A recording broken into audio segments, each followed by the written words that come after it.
A continuación, Noticiero Telesucesos. Clasificación A. Apto para todo público.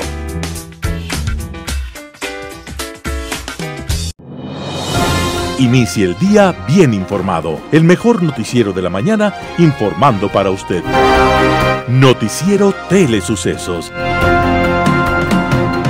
Primera parte del noticiero Telesucesos con las noticias más importantes del día. Estimados televidentes, bienvenidos a una emisión más de su noticiero Telesucesos. Un día como hoy. Una noche en Viena, un violinista italiano ofreció un concierto que electrizó a todo el público. Concluida la intervención, un extraño silencio llenó el escenario y una quietud, una parálisis misteriosa se apoderó de todos los concurrentes, incapaces de moverse, incapaces de aplaudir. El violinista se levantó e hizo escuchar sus pasos sobre el tablado mientras se dirigía al camerín. Medio minuto después, alguien del público pudo romper el hechizo. Empezó a aplaudir en forma tímida, y al conjuro de aquel sonido se desató una cascada de aplausos y de vivas que duraron varios minutos y que todavía resuenan en aquel escenario. El violinista era el más grande de aquel momento, y el más grande de todos los tiempos, Niccolò Paganini. Y aunque sus conciertos siempre abrumaban por su belleza y espectacularidad, aquella noche en Viena había roto todos los límites del asombro. Al día siguiente, un crítico escribió en un periódico de la ciudad: Solo digo la verdad. Cuando Paganini tocaba, vi claramente a su lado la imagen siniestra de Satanás que sonreía y le explicaba cómo embrujarnos con la melodía. El fanatismo de la época afirmó inclusive que Paganini no había nacido de madre, sino de Lucifer, que no aparecía registro de su nacimiento. Paganini, con alguna sonrisa de satisfacción, tuvo que demostrar en forma pública, con testigos y notarios, que sí tenía madre, que vivía en Génova, que él había nacido de la misma forma que habían nacido inclusive los que creían en el demonio. Y el artículo que originó la leyenda se publicó un día como hoy, 29 de marzo de 1828, y desde entonces hubo el rumor del pacto de Paganini con el demonio. En Paganini se conjugaron la música, la habilidad, la técnica, todas las aventuras y todas las leyendas. Pero esa es otra historia. Lo mejor de la mañana informando para usted. Titulares. Brasil anuncia su primera vacuna contra el COVID-19. El internet por fibra óptica y las cuentas móviles incrementaron en el último año. Venta de medicinas por internet es un delito sancionado con cárcel. Quito dispondrá de 3.2 millones de dosis de la vacuna para COVID-19. En el segmento de salud hablaremos de convivencia familiar en época de COVID, segmento de opinión, programa de gobierno, en política internacional, eutanasia, y en editoriales, 4 pelagatos, el hijo de Yunda usa el municipio para sus negocios. Talía Flores, Arauz tropieza 2 veces, Lazo se lleva el debate, y José Hernández, Herbas con Lazo, los dos ganan. Noticias del día con Carla Sánchez. Brasil anuncia su primera vacuna contra el COVID-19. Brasil anunció su primera vacuna de fabricación nacional, la Butanvac, desarrollada por el Instituto de Butantan y que espera la autorización de las entidades reguladoras para comenzar de manera inmediata ser aprobada en humanos, según anticipó el gobernador de Sao Paulo, João Doria. Es un anuncio histórico para el mundo. La vacuna 100% nacional con pruebas prometedoras y fruto del trabajo de una institución de 120 años de existencia, que es el mayor productor de vacunas del hemisferio sur, declaró Doria en una rueda de prensa en la sede del laboratorio estatal en Sao Paulo. Cabas indicó que el desarrollo de la vacuna netamente brasileña es una gran contribución y va a hacer la diferencia en el curso de la epidemia y nos va a ayudar a combatirla en el mundo, agregó. El Instituto Butantan actualmente envasa y desarrolla también la producción de la vacuna Coronavac del laboratorio chino Sinovac que atiende al 90% de la vacunación en Brasil. El otro 10% restante es con el inmunizante de la farmacéutica anglo-sueca AstraZeneca y la Universidad Británica de Oxford.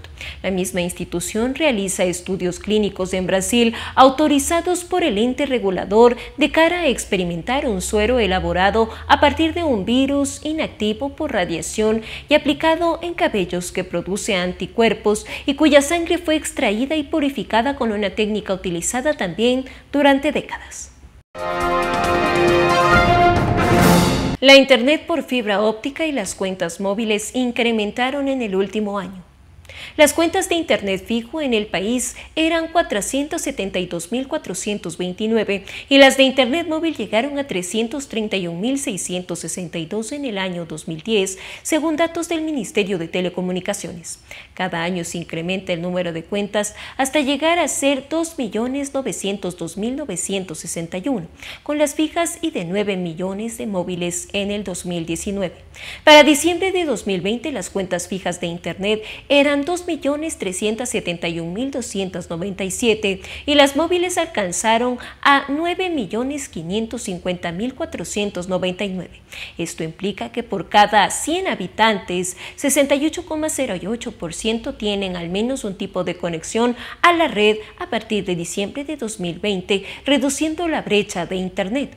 El 63% de los usuarios son mayores de 24 años y el 33% de ellos están concentrados en ciudades de Quito y Guayaquil. El 90% de este aumento fue impulsado por la migración de los usuarios de cobre a fibra óptica, porque las personas buscaron conexiones más estables para cubrir al mismo tiempo teleeducación, teletrabajo, compras y entretenimiento. La Corporación Nacional de Telecomunicaciones, CNTEP, informa que en su caso, tras un año de pandemia para el periodo de marzo 2020-marzo 2021, registraron 129.800 nuevas cuentas de Internet fijo, con un promedio de 9.985 servicios adicionales por mes. En el caso de servicio móvil, hubo un aumento de 334.860 cuentas, con un promedio de 25.758 nuevos servicios por mes. Venta de medicinas por Internet es un delito sancionado con cárcel. Desde julio de 2020, la Agencia de Control, Regulación y Vigilancia Sanitaria, ARCSA, ha implementado un equipo de control de venta ilegal de medicinas a través de redes sociales. El Código Orgánico Integral Penal contempla varias sanciones por la producción, fabricación, comercialización y distribución de medicamentos que incumplan con las exigencias y normativas relativas a su composición, que van desde 1 a 13 años de prisión. Según Daniel Sánchez, coordinador general de la Agencia de Control, Regulación y Vigilancia Sanitaria, ARCSA, este tipo de delitos ha aumentado a raíz de la pandemia. Este año han encontrado 270 alertas, de las cuales 15 se configuran en incumplimientos. ARCSA crea un cliente fantasma para ponerse en contacto con estas personas. Muchas veces responden, otras no, explica Sánchez.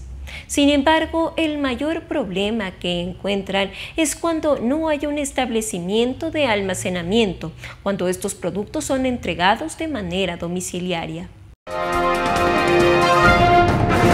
Quito dispondrá de 3,2 millones de dosis de la vacuna para la COVID-19.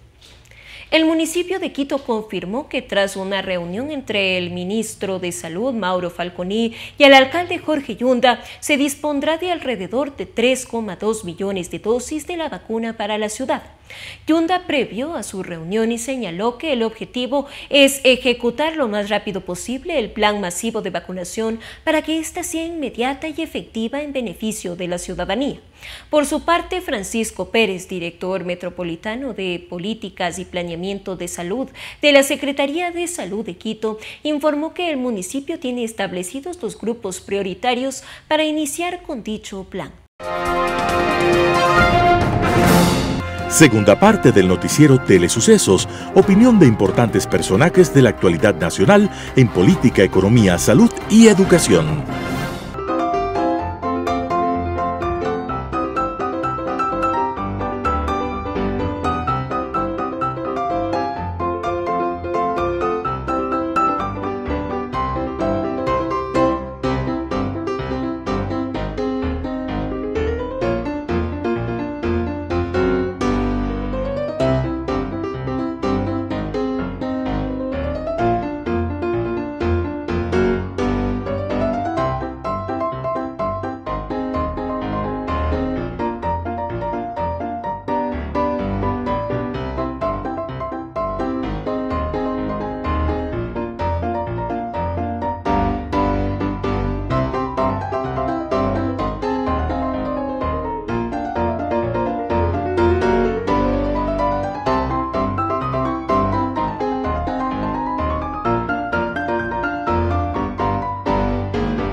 ocasiones, cuando estamos tanto tiempo en casa, la convivencia familiar suele verse dificultada y aparecen conflictos que no siempre tienen una gran magnitud. Por ejemplo, hablemos de temas de orden, de hábitos, de respetar los espacios, pero en ocasiones esto puede generar realmente una situación de tensión dentro del hogar. Y en estas condiciones en las que los chicos, niños y adolescentes pasan en casa la mayor parte del tiempo haciendo sus actividades virtuales, también los padres, muchos de ellos siguen realizando sus trabajos en línea, en el teletrabajo, puede hacer justamente que este tipo de situaciones generen un conflicto dentro de la familia. Hoy vamos a hablar justamente de cómo manejar ese tipo de situaciones, cómo hacer que estos conflictos disminuyan para que la dinámica familiar no se vea afectada y por ende tampoco se vea afectada la salud emocional de cada uno de los miembros de la familia. En torno a esto, es importante que consideremos que los hábitos y las rutinas en casa deben estar claramente establecidos. Situaciones como, por ejemplo, la hora de levantarse, cómo prepararse para las actividades escolares, vestirse, desayunarse, arreglar su habitación, tener un espacio específico para el trabajo del día a día, van a ser factores que disminuyan notablemente esos posibles conflictos que se pueden dar. Estos acuerdos deberían llevarse a cabo siempre antes de que se dé la situación, es decir, hablar en familia, conversar sobre este tipo de situaciones para que esté claramente establecido. Eso no implica que sea una camisa de fuerza. Podemos ser flexibles en ciertos aspectos, pero si se mantienen estas normas de convivencia, va a ser mucho más fácil que tanto los padres que están realizando trabajo en casa como los chicos que están realizando sus actividades escolares puedan realizarlas sin mayores conflictos. Después de hablar de estos hábitos que son los básicos, los primeros, podríamos decir, los más iniciales, vamos a hablar también de los espacios de cada uno. Si bien es cierto, estamos más tiempo conviviendo con los miembros de nuestra familia, sí es importante que tengamos espacios de individualidad, espacios donde los niños estén solos realizando sus actividades, donde los adolescentes estén solos, donde el papá y mamá también puedan estar en un espacio solo de trabajo de pronto y después sí que existan momentos en los cuales podamos encontrarnos nuevamente. Por ejemplo, las horas de la comida, tal vez hacia la tarde-noche para mirar una película, para realizar algún juego de familia. Este tipo de situaciones de encuentros familiares y también de permanecer o de permitir esos espacios de soledad para cada uno de los miembros van a ser importantes porque van a permitir justamente que se renueven las energías, que cada uno de los miembros de la familia puedan encontrarse nuevamente con una actitud de más diálogo, con una actitud de mayor disposición hacia los demás. Ahora bien, si el conflicto se ha dado, sea por estas situaciones, sea por otro tipo de situaciones que se están dando en casa, creo que es fundamental que cada uno de los actores que están involucrados en ese conflicto se tomen un tiempo primero para bajar el estado de ánimo que puede estar exacerbado. El respirar, el tiempo fuera, el alejarse un momento, el tomar un vaso de agua, de pronto desde cosas tan sencillas como cosas como me voy un rato a otra habitación o salgo un rato al jardín, permiten justamente que baje la tensión y después se puedan encontrar las dos partes involucradas en el conflicto con una mejor disposición para tratar de solucionarlo.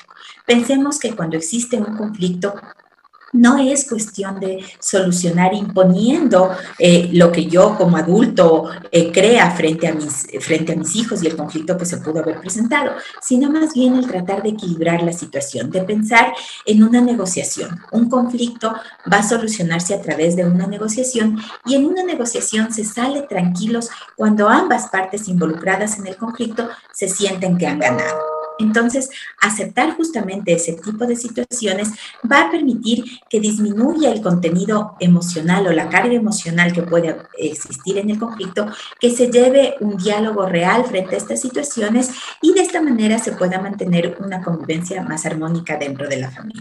No olvidemos que cada uno de nosotros somos actores en este proceso y que el permitirnos hacer este tipo de acciones va a favorecer justamente para el desarrollo personal, emocional de nuestros hijos y también para mejorar la convivencia familiar. Robar a la nación es robar a todos. El que roba a dos es 2, 4 y 10 veces ladrón. Roba al que ara y siembra, roba al que empina el hacha, al que acomete el yunque, roba al que se une al trabajo común con el alma puesta en su pincel, roba al agricultor, al artesano, al artista, roba al padre de familia, roba al profesor, roba al grande, roba al chico. Todos son contribuyentes del Estado. El que roba al Estado a todos roba, y a todos deben perseguirlo por derecho propio y por derecho público. Roba, pero se hace, frase que todos debemos condenarla y borrarla de nuestras mentes. Opinión. Bienvenidos a este programa noticioso de Telesucesos. En el Ecuador estos días, todos los ecuatorianos, no importa quiénes seamos y dónde vivamos, igual que a nivel internacional, hay una gran preocupación con respecto a quién será el nuevo presidente del Ecuador. En los últimos días ha habido un debate entre dos distinguidos ciudadanos que aspiran a ser presidentes del Ecuador, el señor Arauz y el señor Lasso. Y hoy por hoy estamos concentrados fundamentalmente en las noticias sobre qué es lo que prometen, cuál es el contenido de sus programas de gobierno, qué es lo que aspiran a hacer si llegan a la presidencia de la República, considerando pues el voto popular. Y el 11 de abril, que será pues el día en que entremos a hacer cola, fila, etcétera, para tomar la decisión por quién debemos votar, está muy cerca. Y es conveniente, señores, es conveniente hacer un comentario sobre algunas propuestas de los programas y de lo que viene en la campaña electoral prometiendo cada uno de los candidatos. Hasta qué punto toda una serie de ofertas de uno u otro candidato son realistas, son practicables, y si realmente se pueden hacer o no se pueden hacer, y si tienen realmente financiamiento o no tienen financiamiento, o si un tipo de financiamiento que proponen es peligroso o no es peligroso, es adecuado o no es adecuado. No es que vamos a hacer comentarios sobre todo el programa de cada uno de los candidatos porque eso es demasiado largo, pero vamos a tomar algunas ideas de esos programas y fundamentalmente los comentarios que vienen haciendo en la campaña electoral los dos distinguidos ciudadanos ecuatorianos que aspiran a ser presidentes del Ecuador. Iniciemos el comentario con algunas ideas que sigue manteniendo y que sigue indicando en su campaña electoral el señor Arauz. El señor Arauz viene prometiendo, por ejemplo, a los ecuatorianos que él, si es elegido presidente, prácticamente de forma casi inmediata, podrá disponer y dar $1.000 a 1 millón de ecuatorianos, que se supone serán gente vulnerable, personas ecuatorianas en una situación de pobreza extrema. Y eso implica $1.000 millones. $1.000 millones, escúcheme bien, ecuatorianos. Por otro lado, en una reunión, si mal no recuerdo, en la ciudad de Cuenca, en una reunión con los representantes de los municipios, él dijo que también, tan pronto como él ejerce el poder, le pagará a los municipios algo así como $1.000 millones, que es la deuda que tiene el gobierno central por varias razones con los diferentes municipios del país. Y también pues los consejos provinciales dicen que se les debe como $600 millones por otra serie de razones. Eso ya significa, imagínense amigo, 1.000 más 1.000 y más 600 son $2.600 millones que ha prometido el señor Arauz sencillamente cancelar a los pocos días o a las pocas semanas que sencillamente o meses de que le he elegido presidente.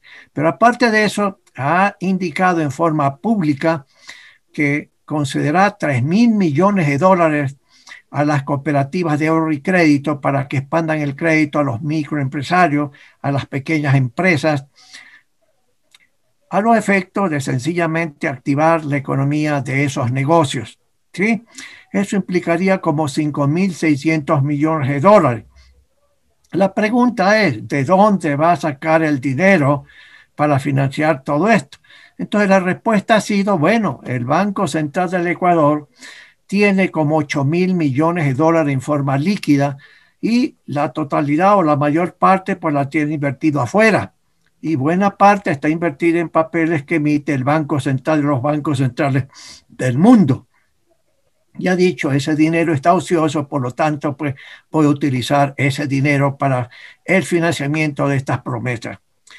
Lo que el señor Arao no se da cuenta es que el Banco Central no es dueño realmente, en el fondo, de ese dinero. Tampoco es dueño el gobierno nacional. Ese dinero que tiene el Banco Central como reserva internacional líquida y que en ciertas circunstancias está en 5.000, está en 6.000, está en 4.000, depende del momento en que se vea el balance del Banco Central. Y entonces dice sencillamente que de ahí va a tomar. Pero eso, el Banco Central tiene acreedores.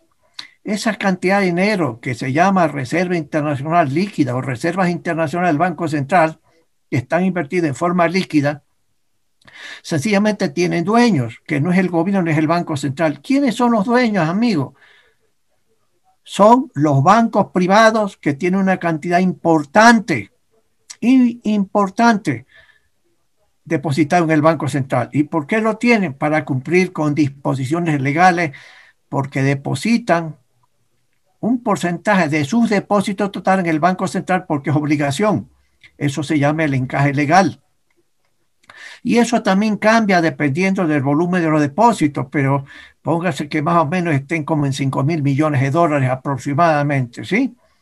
Y luego los municipios, por ley, también tienen que tener sus depósitos y su plata en el Banco Central. Están los consejos provinciales, las empresas estatales, que tienen también sus ingresos, el Seguro Social ecuatoriano, aparte del Tesoro Nacional. El Tesoro Nacional a veces tiene 300 millones, a veces 400, a veces 500, 600 en promedio, como 500 millones tiene la tesorería de la NACEC, que significa el Ministerio de Finanzas en nombre del Gobierno Nacional. Cantidad pues demasiado pequeña para las necesidades de cajas del propio Gobierno Nacional. Entonces, esos son los acreedores. Y todos esos acreedores suman aproximadamente a esa misma fecha como 12.000 millones de dólares. Es decir, las reservas internacionales no logran cubrir el 100% de esos pasivos que son exigibles. Pero no obstante eso, el señor Arao dice que va a tomar esa plata que no es de él, no será del gobierno futuro, ni es del gobierno actual ni del Banco Central.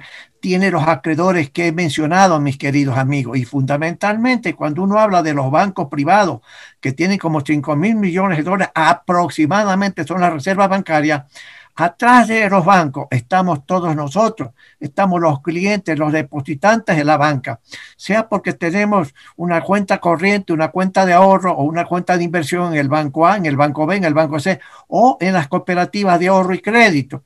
Así que esa plata que está depositada en el Banco Central es un pasivo del Banco Central. No es del Banco Central la reserva, sino en definitiva pertenece a los bancos en su mayor parte y pertenece a nosotros los depositantes. Aquí hay una incompatibilidad, lamentablemente, de las declaraciones del señor Arao, porque entonces tomaría de las reservas internacionales para hacer el financiamiento. Pero él ha dicho varias veces que no va, bajo ninguna circunstancia, va a tomar de las reservas, ni va a tomar plata de los depositantes. Pero entonces, si eso es así, la pregunta, lo que él debería decir es que esos 6.000, 8.000 millones de dólares que él quiere tomar, no los va a tomar del Banco Central. No va a exigir al Banco Central del Ecuador a que le dé dinero para estos propósitos. Eso no ha dicho, sino que ha dicho que no va a tomar la plata de los depositantes. Eso, naturalmente, yo digo, es incompatible entre lo que declara, de lo que va a querer hacer y cómo lo va a financiar. Eso es altamente peligroso para la estabilidad monetaria del Ecuador, porque si eso pasa siendo presidente del Ecuador y porque la gente va a votar por él, suponiendo, sencillamente será el inicio de la desdolarización, aunque él lo niegue, aunque él diga que va a fortalecer la dolarización, pero sencillamente lo que propone es incompatible con el mantenimiento del sistema monetario. Y amigos, también el señor Arao ha dicho lo siguiente, que se necesita una cuarentena de los dólares en el Ecuador, porque el señor Arao en su programa lo que les preocupa es la salida de dólares. No hace sugerencias de cómo deben entrar más dólares al Ecuador, cosa que sí lo hace el otro candidato a la presidencia de la República, que tiene un esquema totalmente diferente al señor Arevalo en su programa y en sus promesas X y Z. Entonces, ¿la cuarentena qué significa? Cuarentena implica encierro de los dólares. ¿Qué significa? Que va a tomar una serie de decisiones como presidente para evitar la salida de dólares en el Ecuador. ¿Y eso qué significa en forma más concreta y específica? Primero, que él dirá, yo no voy a bajar el impuesto a la idea de divisas, sino que lo voy a subir proponiendo al gobierno, a la asamblea futura, que se aumenta del 5% al 15%, al 20%, al 27%, para impedir la salida. Y luego en el arancel de aduana dirá, como ya lo ha dicho en forma específica, ha dicho, hay importaciones de bienes no esenciales, no indispensables para el Ecuador, y estamos desperdiciando los dólares, ha dicho. ¿Eso qué significa? ¿Que mañana va a prohibir las importaciones de una serie de productos o va a encarecer totalmente para que los ecuatorianos no logren comprar ese tipo de artículos importados? Y de esa manera, de esa forma, dirá, pues, se reducen el pago de importaciones para el día de mañana mientras yo sea gobierno, ¿sí? Y lo que también no se da cuenta es que el Ecuador tiene firmado convenios de comercio exterior, acuerdos comerciales en el Grupo Andino. Tenemos pues acuerdos con Europa, que donde se hace eso, sencillamente estamos violando esos acuerdos. Y esos países, por reciprocidad, comenzarán también a prohibir que entren artículos ecuatorianos en esos mercados. O también lo que harán es aumentar los impuestos a la importación de productos importados. Eso, y luego sencillamente la Organización Mundial de Comercio saldrá a decirle, Ecuador, tú has violado tal y cual cosa. Ahí hay limitaciones y restricciones muy importantes, que también esa famosa cuarentena no es adecuada y no es sensata tampoco. En este caso, el programa del señor Lasso es sensato, totalmente radicalmente diferente, porque dice, no hay que preocuparse tanto por la idea de dólares, sino que hay que practicar políticas para ingresar los dólares. ¿Cómo ingresan los dólares? Más exportaciones, más exportaciones. Y las mayores exportaciones se hacen apoyando al sector exportador privado fundamentalmente, llegando a acuerdos comerciales con Estados Unidos, perteneciendo a la Alianza del Pacífico, haciendo acuerdos comerciales con India, con China, etcétera. ¿Para qué? Para abrir más mercados y ayudar a los exportadores privados ecuatorianos que están haciendo una lucha sin cuartel por ganar más mercados, para exportar más para beneficio del Ecuador y no solamente de ellos. Pero también la inversión extranjera, ha dicho el señor Lasso, y eso es positivo. Y esto es positivo porque Ecuador tiene grandes posibilidades en minería, por ejemplo. ¿Para qué? Para atraer la inversión extranjera como tiene Chile, como tiene Perú. Ahí entonces, en esa parte, los programas y los discursos son radicalmente diferentes. Es más sensato, más que más sensato, es sensato y equilibrado el programa en esa parte del candidato Guillermo Lasso y no del señor Arao. Es sumamente importante mantener la estabilidad monetaria. Los ecuatorianos en más de 90 o 95% no queremos dinero propio, no queremos un nuevo Sucre como moneda nacional, queremos que siga existiendo el dólar de los Estados Unidos como moneda nacional. Y el programa o las ideas del señor Arao son incompatibles con ese deseo y esa voluntad del pueblo ecuatoriano. Pero también esa es una de las razones por qué el señor Arao está en desacuerdo con el proyecto de ley que está siendo enviado, que ya está enviado por el presidente por tercera vez, el proyecto de ley que se llama de defensa de la dolarización. Él ha dicho que está en desacuerdo con eso. Y si él es presidente y eso se aprueba en este gobierno, con esta asamblea, él pedirá a la asamblea futura que eliminen ese proyecto de ley. Eso, por ejemplo, es compatible con sus promesas de dar dinero que no tiene, que es dinero de los depositantes a través de los bancos privados que tienen su dinero en el Banco Central del Ecuador. Entonces, ahí uno va viendo cómo se encaja la compatibilidad de las promesas y del programa de gobierno del señor Arao para iniciar el camino de la desdolarización de la economía. Vuelvo a repetirlo, no es idea mía, eso está en el programa, eso está en las declaraciones de él, por más que diga el señor Arao que va a fortalecer la dolarización. En cambio, vuelvo a repetir, el señor Lasso tiene un programa sensato, equilibrado, atraerá la inversión extranjera. El riesgo país, que está en 1.300 puntos, que es parte de esta evaluación que hacen los mercados internacionales de cuán capaz es el gobierno actual y futuro para poder honrar sus compromisos, ha subido terriblemente. Y con el señor Lazo y con esas políticas económicas que va a implementar el señor Lazo como candidato y mañana como presidente, el riesgo país se desplomará y se desplomará a unos niveles. Póngase a pensar cuál es el riesgo país para Chile, para Perú, para Colombia. Vecinos los dos nuestros, los últimos.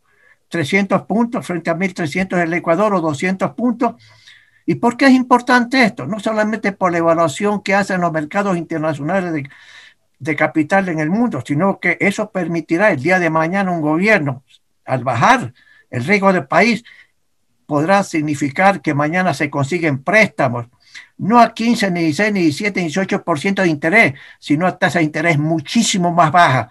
Y todo eso va a depender de la política económica futura que asegure la estabilidad monetaria del país. Y el programa del señor Lazo asegura la estabilidad. Ha dicho, y lo va a hacer, entiendo yo, para estimular la inversión extranjera, sin crearle tantas trabas y tantas complicaciones a esta acción de crear riqueza a través de atraer la inversión extranjera. Y también los empresarios privados tendrán más confianza y comenzarán a hacer más inversiones nacionales. ¿A qué efectos? A los efectos de sencillamente crear más empleo. En un caso del señor Arauz, tiene un estado intervencionista intenso, parecido al gobierno del señor Correa. En cambio, en el caso del señor Lazo, el programa es amigable al inversionista nacional e inversionista extranjero. Es amigable a los empresarios extranjeros. Es amigable sencillamente a crear la riqueza privada, sin estar atacando al empresario privado como era el gobierno anterior y que parece ser que es compatible con la formación del señor Arauz. Entonces, amigos y amigas, es muy importante que no nos equivocamos cuando vamos a elegir el domingo 11 de abril. El futuro del Ecuador está en juego y depende de quién sea presidente para saber exactamente hacia dónde va el Ecuador. Pero hay una incertidumbre total. Nadie sabe lo que va a pasar en el Ecuador debido a todo esto y debido a estas diferentes posiciones y esquemas de política económica y de política. Y no solamente eso, sino de política educacional, política para combatir la pobreza extrema, etcétera, etcétera, etcétera. Cosas radicalmente diferentes.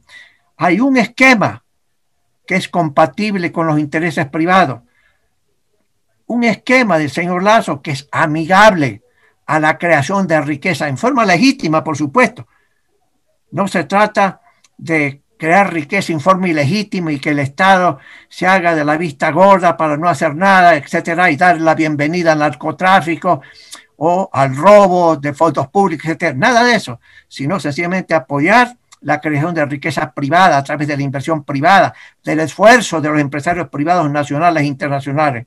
Amigos y amigas, se va a jugar el futuro del Ecuador y necesitamos saber elegir quién va a ser el presidente. Hay dos, vuelvo a repetir, esquemas diferentes de tipo ideológico, de tipo político y de tipo de política económica. El uno, vuelvo a insistir, y esto es importante, intensamente intervencionista, intensamente controlador de las actividades económicas de la familia, de los ecuatorianos, etcétera. Mientras que otro es amigable, abierto sencillamente a la inversión extranjera, a la entrada de capitales, de los capitales adecuados y los capitales sencillamente legítimos, no del narcotráfico, no de dinero que ha sido robado aquí, allá, etcétera, no, sino dinero legítimo. Y aquí también conviene sencillamente decir de que debido a la desconfianza que tenemos los ecuatorianos empresarios, el señor Arauz ha dicho que hay fuga de capitales en el Ecuador, una cantidad enorme de plata, y que le obligará a que traigan la plata de afuera. Las empresas, las familias, quienes sea que hayan sacado el dinero en forma legítima, pagando el 5% de impuestos a la salida de divisas, lo han hecho ¿por qué? Por razones igual que tienen una serie de ecuatorianos cuando tienen demasiado dinero en las casas, o bajo el colchón, como se suele decir. ¿Por qué? Porque hay desconfianza en la política económica del gobierno actual y naturalmente desconfianza en la política económica del gobierno anterior, y habrá desconfianza del gobierno futuro si el señor Arao es nominado presidente. Y entonces hay que estimular a que la plata vuelva a los bancos, desde los colchones, igual que sencillamente venga la plata del exterior. A través de eso se hará estímulos tributarios y de otro tipo para crear confianza, pero la política económica futura del gobierno futuro es lo que dará confianza a todo el mundo. En lo contrario, sencillamente habrá más fuga de capitales, en contradicción a lo que diga el señor Arao. Amigos, sepamos decidir quién va a ser el presidente del Ecuador. Hasta la próxima. Gracias por haber escuchado este programa, mis queridos amigos y amigas. Global Hoy con Alan Carney. El tema que trataré hoy día es un tema delicado y que ciertamente puede herir susceptibilidades. Se trata de la eutanasia. La legislatura española acaba de aprobar en días pasados una ley de eutanasia que permite la asistencia médica en la muerte de una persona. Como no podía ser de otra manera, se ha producido un áspero debate en torno a un asunto que tiene muchísimas connotaciones en lo ético y en lo humano. Eutanasia tiene su origen etimológico, como no podía ser de otra manera, en el griego y significa la buena muerte. Si ya los griegos hace 2500 años hablaban de ella, se nos debe hacer evidente que la preocupación social e individual por el fenómeno de la muerte se hallaba ya en el centro de muchas discusiones. Platón, en su relato de la muerte de Sócrates, en cierta forma hace una apología sobre la dignidad de su maestro al aceptar voluntariamente realizar el tránsito hacia la muerte, rodeado de la dignidad que ésta exige, sometiéndose incluso a un veredicto injusto pero legal. Por su parte, Hipócrates, a quien se considera el padre de la medicina, expresa su total oposición a que un médico participe en forma alguna para acelerar la muerte de alguien e incluso de dar consejos en tal sentido.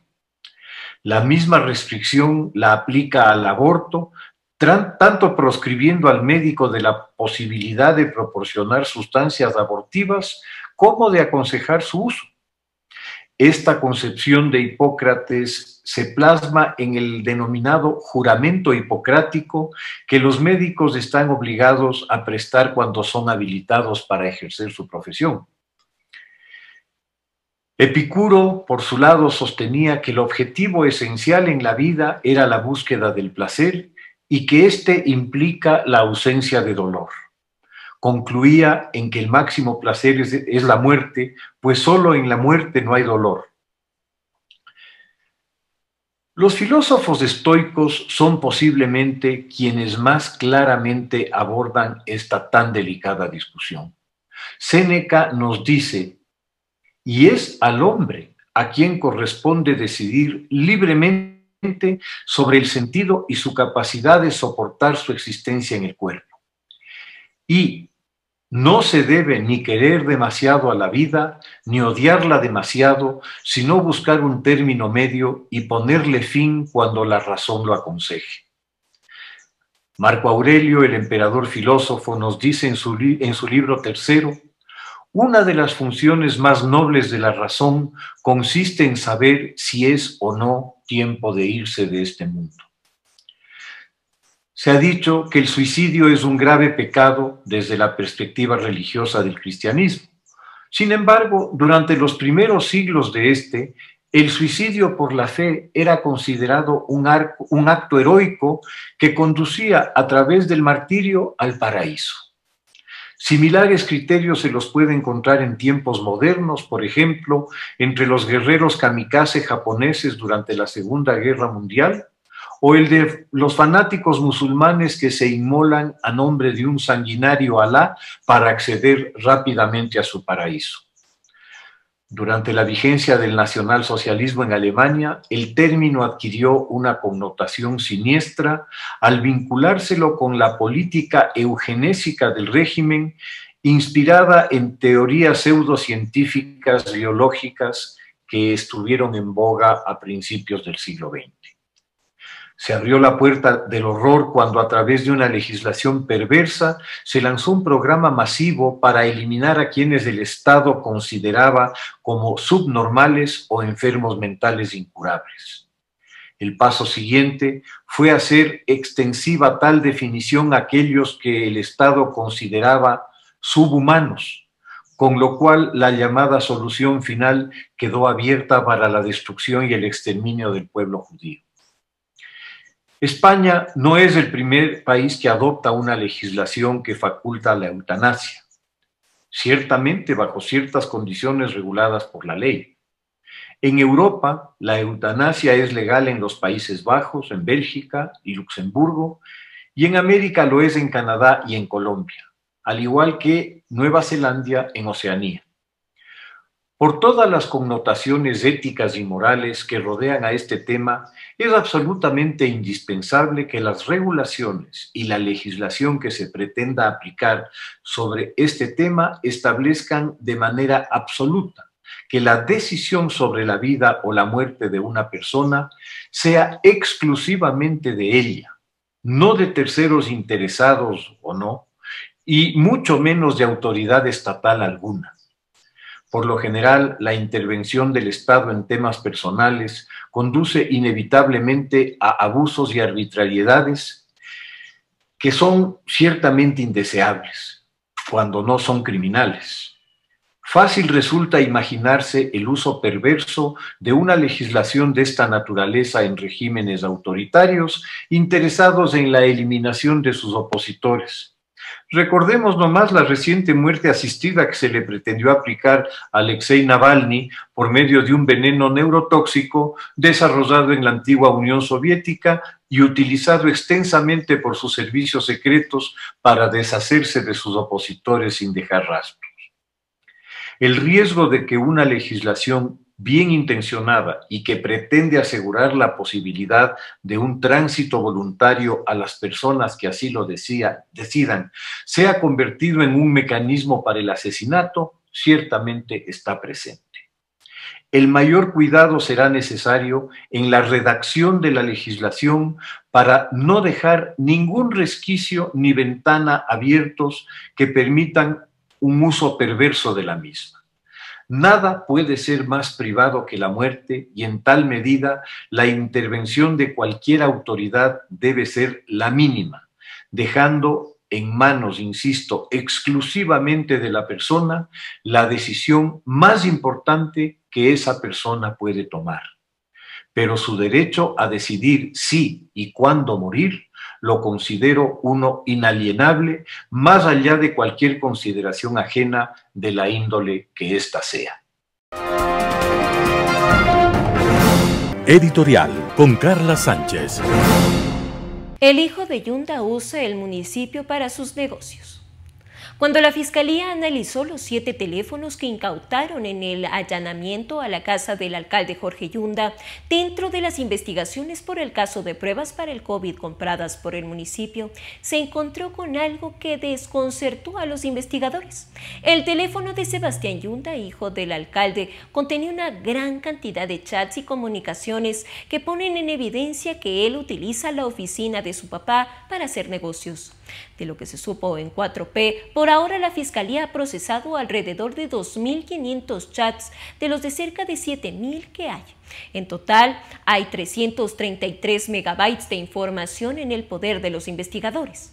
En los chats se ve que gestiona contratos a favor de empresas con las que supuestamente tiene vínculos. Habla de comisiones, de depósitos, adelantos de comisiones y hasta de la venta de un terreno del municipio para que un empresario chino monte un hotel o un restaurante junto a la Capilla del Hombre de Guayasamín.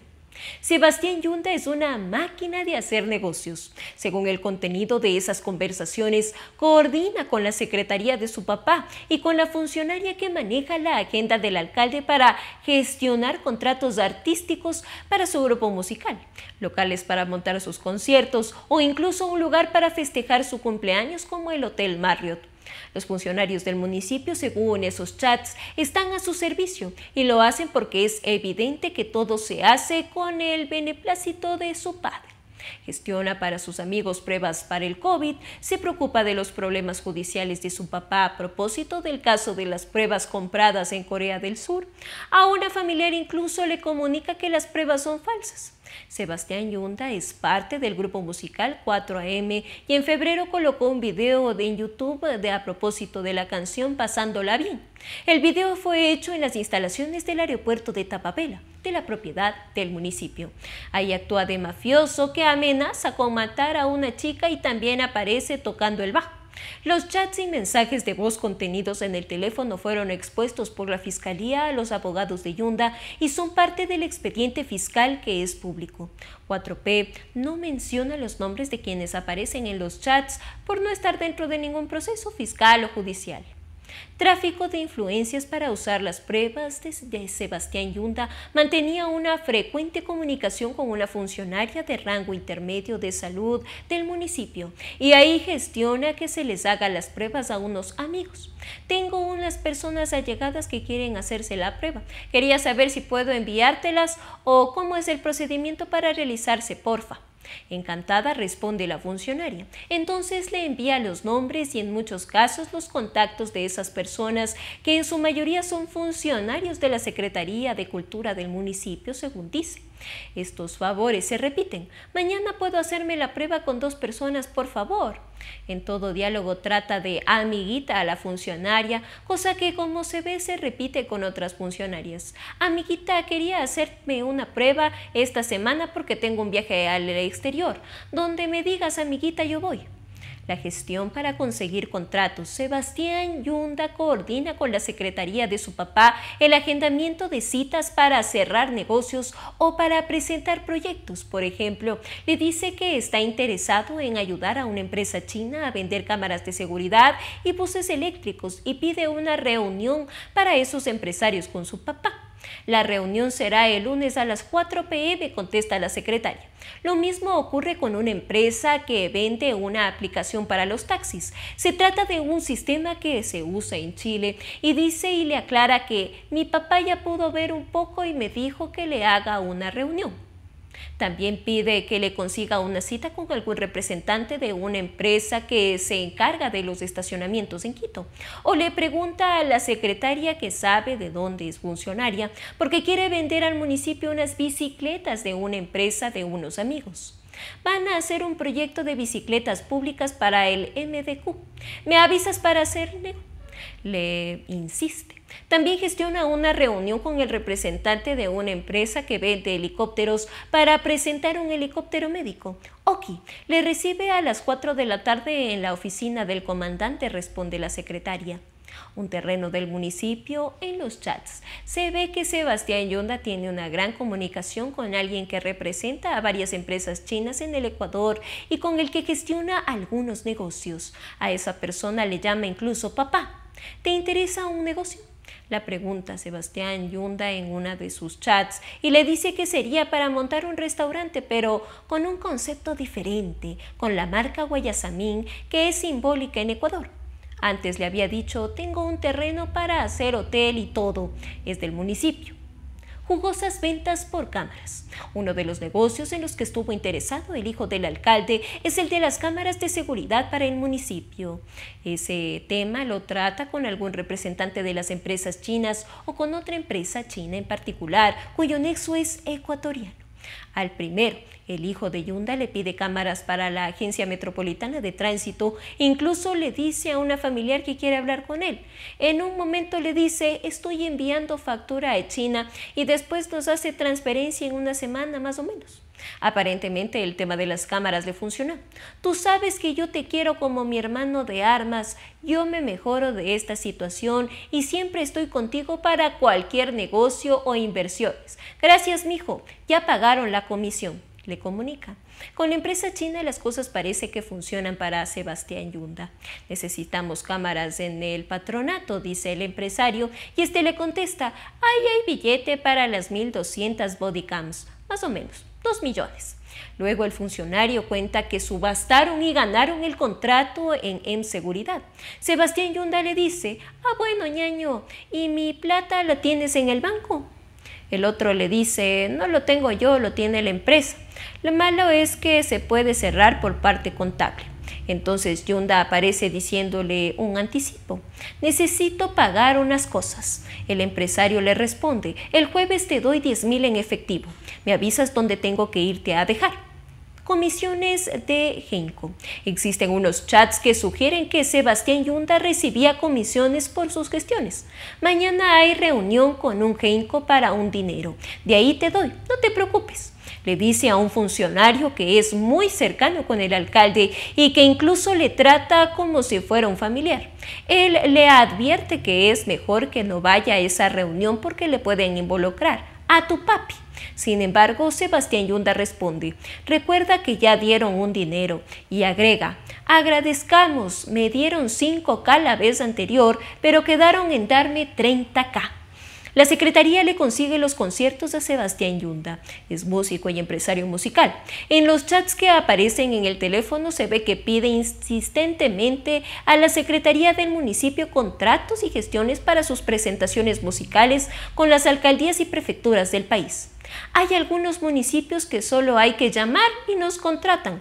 Como no ve resultados, le insiste, amiga, otra cosa, ¿cómo te fue con lo de los alcaldes que visitaron ayer? ¿Me diste hablando?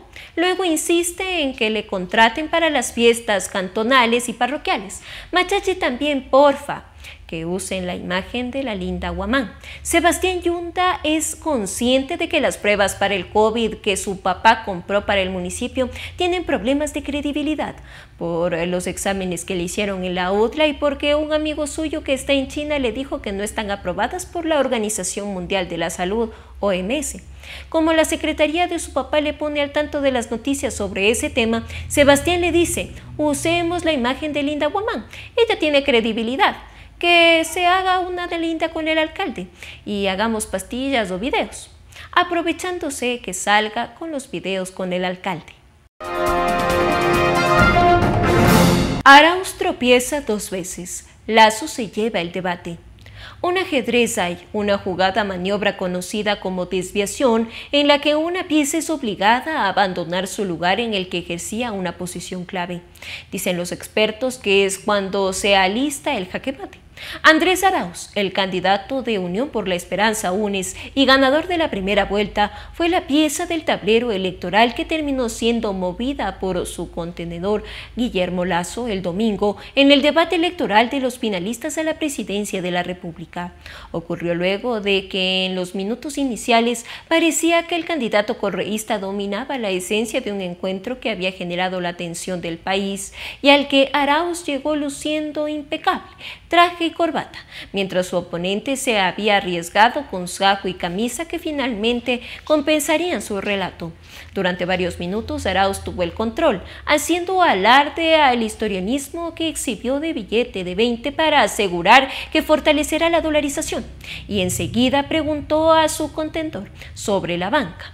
Ese momento, por primera vez, la audiencia escuchó Andrés, no mientas otra vez, que le espetó Lasso, esquivando la respuesta. Así el candidato de la Alianza Creo Partido Social Cristiano inscribía la frase que marcará la campaña de 2021 y que irá al registro junto al Mírame los ojos, doctor Borja, pronunciada hace 37 años por quien ganaría la contienda León Febres Cordero. Fueron instantes de alto calado político que tuvo resonancia porque el debate se había extendido a las redes, donde hubo una batalla cuerpo a cuerpo entre correístas y lacistas. De allí en adelante, Lasso no se callaría. Te felicito porque tu padre pudo pagarte un colegio con pensión de más de $2.200, mientras que yo debí trabajar por la mañana para estudiar por la tarde, le dijo el ex banquero, dejando sentado a quien correspondían los privilegios pasados. Nadie tampoco habría imaginado que el candidato que alardea de recuperar el futuro le entristecería el pasado. Hombre joven con ideas viejas, le dijo Lasso, al reclamarle que guardó silencio cuando el correísmo explotó el Parque Nacional Yasuní y bloqueó una consulta de los yasunidos. Queremos plantear alternativas innovadoras, respondió Arauz, intentando reponerse. Enzarzados en duros ataques, sacaron la artillería pesada. Tú y Lenín Moreno comparten la misma partida política de nacimiento. Lenín es el hijo político de Correa en 2017 y tú en 2021. Son responsables de los últimos 14 años de gobierno de Ecuador, le dijo Lasso. Ecuador votó por Lenín Moreno, pero ustedes, los banqueros, lo compraron y llevaron a cabo esa traición, le replicó Arauz. La cota del debate estaba al tope. Fue interesante escuchar las propuestas de Arauz sobre la mujer, frente a las cuales evidenció tener muy claras sus metas y desafíos. Propuso una política para cambiar las relaciones de poder, la independencia económica, la igualdad de salario y un gobierno paritario que responde a la dignidad de la mujer, además de erradicar la violencia de género. Lasso le respondió, respóndele a la esposa del general Gabela asesinado en circunstancias muy sospechosas, a Lourdes Tibán, que fue arrestada vil y cobardemente por partidos tuyos, a Manuela Pic, que fue expulsada del país, a mi esposa María de Lourdes, que sufrió el intento de un linchamiento con palos, cuchillos y machetes a la salida del estadio Atahualpa, le recordó. Y la frase, no me responda a mí sino a ellas, tuvo un largo eco. Un desconcertado Arauz echó a mano sobre el informe de los hechos de octubre de 2019, cuando asegura hubo una violación sistemática de los derechos humanos. Habló de Moreno y de la entonces ministra de Gobierno, María Paula Romo, a quien usted defiende, le repitió a Lasso. Los consultores y los estrategas suelen repetir que los debates no influyen en el electorado y que lo más importante es lo que se dice después en análisis y tertulias. El del domingo habrá modificado el clima de opinión política en Ecuador, aunque el formato propuesto por el CNE y el comité no propició un debate para conocer el pensamiento de quienes aspiran a gobernar el país. La audiencia pudo distinguir dos personalidades, dos sonrisas, dos modelos. El jaque mate en el ajedrez suele ser una sorpresa, dicen los conocedores. En política también. Aún no se terminaba el debate cuando Arauz ya había sido desmentido 2 veces. Le aclararon en tiempo real mientras preguntaba a Lasso si su candidato vicepresidencial se había vacunado y Lasso optó por el silencio. Alfredo Borrero aclaró en Twitter que no. Por la misma vía, Bernarda Meda, hija de Elsa de Mena, aclaraba que el directorio de Banco de Guayaquil sí había tenido una mujer, su madre, que lo había integrado hasta el día de su fallecimiento. En la mente de la gente retumbó, Andrés, no mientas otra vez, que hoy se puede ver en memes, caricaturas y hasta en pancartas en los puentes de Guayaquil y Quito. Lasso se llevó el debate. Herbas con Lasso, los dos ganan. No dijo que votaría por Guillermo Lasso, dijo que de ninguna manera votará nulo o blanco, que para que Ecuador no continúe por la ruta de la división y el odio, no votará por el modelo autoritario que mostró un mal manejo de fondos públicos y limitó las libertades, que no votará por un modelo que el país ya vivió y que aquello no es una percepción, que hubo hechos y vivencias y que Ecuador no quiere regresar a aquello. Javier Herbas es así, difuso hasta para comunicar una decisión crucial que manejó durante semanas con pinzas y a la que llegó forzado por las circunstancias. Esta mañana la anunció en Ecuavisa y luego la precisó en su cuenta de Twitter. No dijo nombrándolo que votará por Guillermo Lasso, pero eso dijo. Primer acto. Segundo acto. Herbas lanzó un llamado a Lasso para que incorpore temas en su campaña, en su programa, para que en eso se permita con los electores que voten por convicción y no por el menos malo. En la misma entrevista dijo que Lasso ya ha incorporado algunos de esos temas y que su lema para esta segunda vuelta es "Entrémonos, le encanta". Herbas casi cuenta todo. En Ecuavisa dijo que algunos de estos temas ya están dialogando, incorporando. Sin embargo, dijo como si esto no estuviera ocurriendo, que este diálogo sería abierto con presencia de los medios de comunicación. Tercer acto. Herbas y Lasso ya se han visto un par de veces desde el 7 de febrero, en la primera vuelta también se vieron, en Quito una vez y el sábado 13 de marzo en Guayaquil, en la casa de Lasso. No hay, que se sepa, podido alguno por parte de Herbas al candidato presidencial. El acuerdo se explica por la presión de opinión y en el interior de la izquierda democrática para que Herbas quiebre la neutralidad preconizada y defendida hasta hoy por el sector que representa Vilma Andrade, antigua directora de ese partido.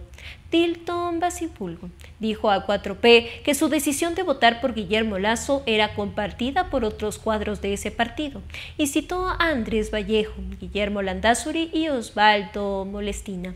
Patricio Gijón, que hizo parte de esa generación de militantes, recuerda que el partido se llama Izquierda Democrática, así subrayado, y le corresponde preservar la cancha y evitar que el autoritarismo vuelva. Cuarto acto. Para la ID, llamar a votar por Lasso no solo es un acto de responsabilidad política, es una decisión estratégica que cobija salvaguardar la democracia y haciéndolo marcar un rumbo nuevo para ese partido, y Javier Herbas como su nuevo líder. La gran damnificada de este proceso es Vilma Andrade, señalada por llevar adelante conversaciones con el correísmo y de militar por la neutralidad mientras movía fichas en la asamblea buscando para sí la presidencia.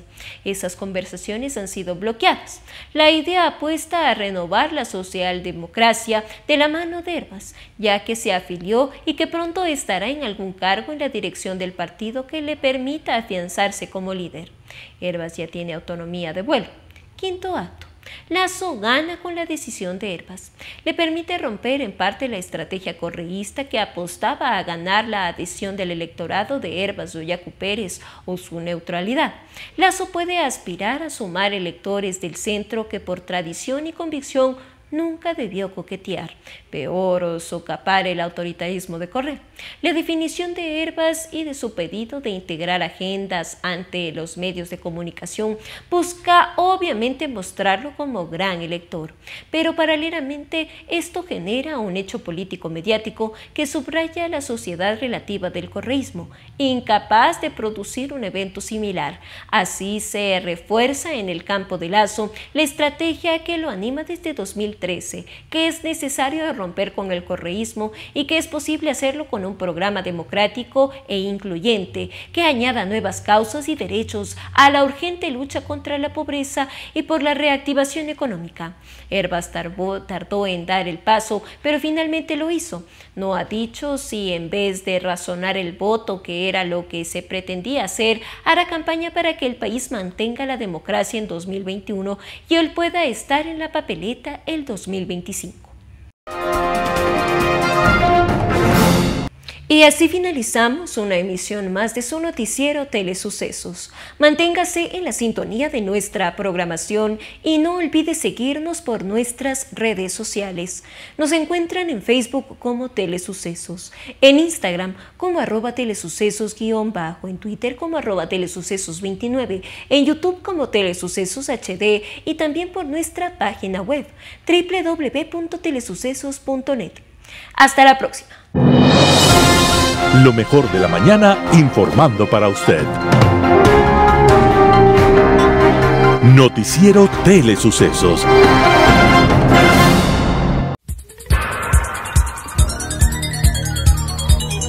Las opiniones vertidas en este espacio por la producción y dirección del programa son de exclusiva responsabilidad de sus autores y de quienes intervienen en ellos.